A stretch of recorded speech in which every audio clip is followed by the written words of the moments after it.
Hello friends, today in this video I will show how to draw lines in PowerPoint for Mac and Windows user.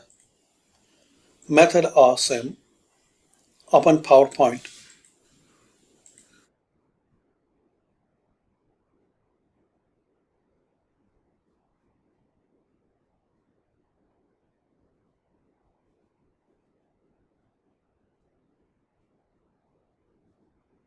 Now click on Insert.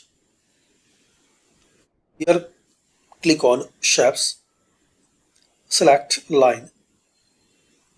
Here you will see a different type of lines. Select your desired one. You can change line style, outline and effect.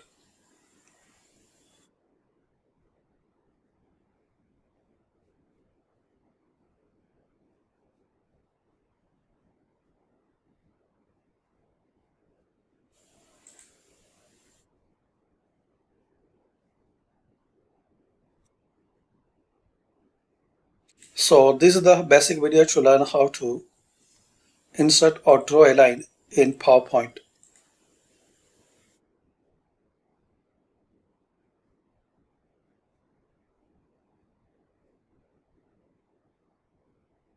Thanks for watching. Share, like and subscribe this channel.